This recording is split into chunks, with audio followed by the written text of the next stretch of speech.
Donc il s'agit d'une innovation qui change à jamais l'histoire de l'humanité. Et ce système possède 3 caractéristiques majeures.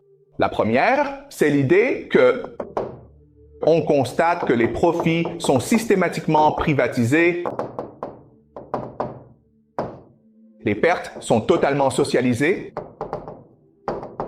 les plus riches du monde investissent à la Banque d'Angleterre, car il est impossible qu'elle perde de l'argent. En cas de défaite militaire, l'Angleterre paie, mais en cas de victoire, vous encaissez. Donc, c'est le premier concept que vous devez comprendre. Tous les profits sont privatisés. Toutes les pertes sont socialisées, prises en charge par la nation, l'État, le peuple. C'est la première chose. La deuxième chose, c'est que dans ce système, la façon de générer de la richesse, c'est par l'activité. Et qu'est-ce que cela signifie? Cela signifie les guerres, n'est-ce pas? Donc, si je te donne de l'argent, tu dois en faire quelque chose. Tu dois aller générer plus de profit. Et la façon de le faire, c'est en menant des guerres. Et c'est pour cela que l'Empire britannique a commencé à s'étendre très rapidement à travers le monde parce qu'il devait générer des profits pour les banquiers. Donc cela inclut, bien sûr, les guerres napoléoniennes, 7 au total. Cela inclut quelque chose appelé le Grand Jeu, une guerre entre la Russie et la Grande-Bretagne pour le contrôle de l'Asie centrale. Et il y a également l'Inde, la grande conquête historique de l'Inde, puis la conquête de tous ces territoires de la Chine. Est-ce que c'est clair? Les guerres de l'opium. C'est bon? Donc, les profits. Donc, la deuxième caractéristique, c'est que vous créez toujours plus d'activités. Très bien. Et la troisième chose, c'est le transnationalisme. Les frontières ouvertes. Il estime donc que le capital doit circuler librement. Il faut instaurer des systèmes facilitant ses déplacements. Enfin, bien que profitable aux banquiers, beaucoup voient en cela un système injuste, ce qui est une réalité. Donc maintenant, il faut laver le cerveau des gens pour leur faire croire que c'est un système équitable. Et c'est pour cela que l'on crée une nouvelle idée appelée le matérialisme, ou que l'argent est Dieu.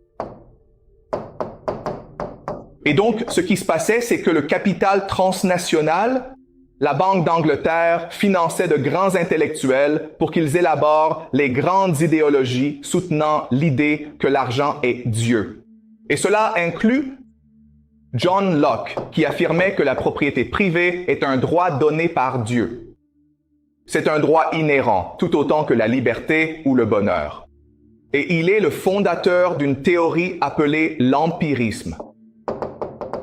L'empirisme affirme que nous ne pouvons connaître que ce que nous expérimentons nous-mêmes.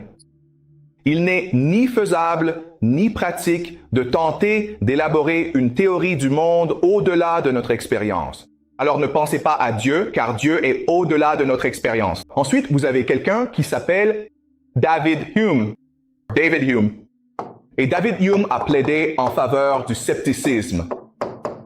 Et le scepticisme affirme simplement que tout ce que vous savez n'est en réalité pas valable.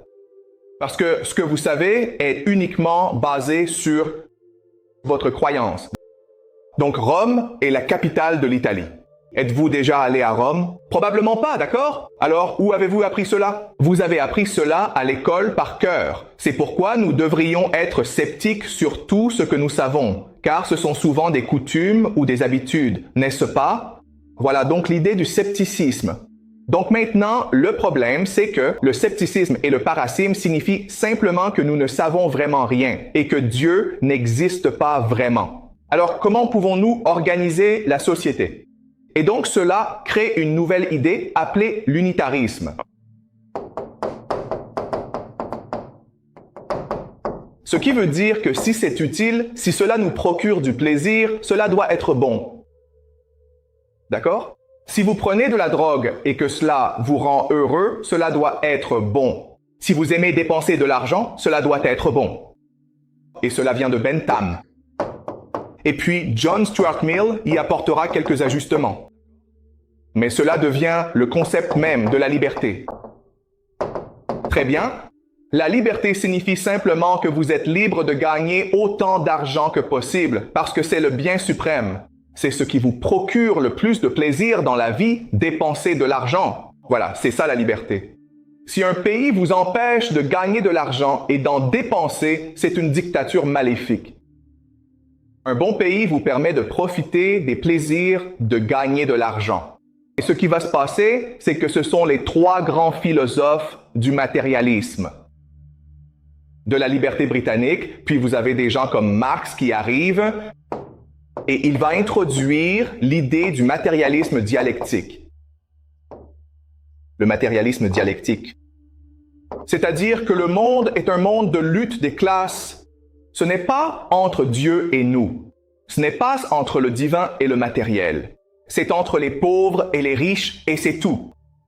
Donc Marx retire le divin de l'équation.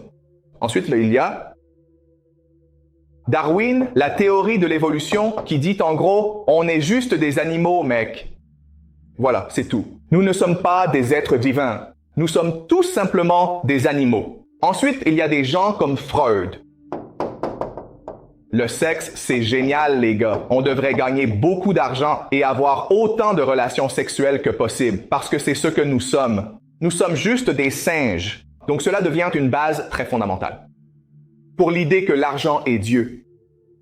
Alors, ce qui se passe ensuite, c'est que le capital transnational qui a conquis l'Empire britannique cherche maintenant de nouvelles opportunités pour ses investissements.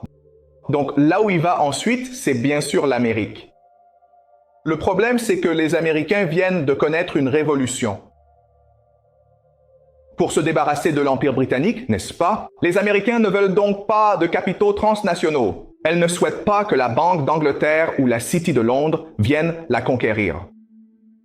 Ce qui se passe, c'est que la ville de Londres et la Banque d'Angleterre font appel à des agents en Amérique. Et ces agents, bien sûr, sont appelés. Il y en a 3, d'accord? Enfin, il y en a en fait beaucoup, mais ces agents comprennent John Rockefeller, Carnegie, d'accord? Andrew Carnegie, J.P. Morgan et Cornelius Vanderbilt. Et ils vont, de leur propre initiative, monopoliser différentes industries grâce aux ressources et au capital de l'État de Londres et de la Banque d'Angleterre. Alors, forcément, John Rockefeller monopolise le pétrole. Et alors, ce qui va se passer, c'est que ces agents très puissants de l'État londonien vont se réunir. Et ils vont créer un modèle systémique de la Banque d'Angleterre. Et tout cet ensemble de mécanismes, bien sûr, c'est ce que l'on appelle le système de la réserve fédérale. Cela a été mis en place en 1914. Et, chose étrange, après la création du système de la réserve fédérale, 3 choses se produisent, n'est-ce pas? La première, c'est que l'Amérique entre dans la Première Guerre mondiale. Ensuite, il y a le krach boursier de 1929, suivi de la Grande Dépression.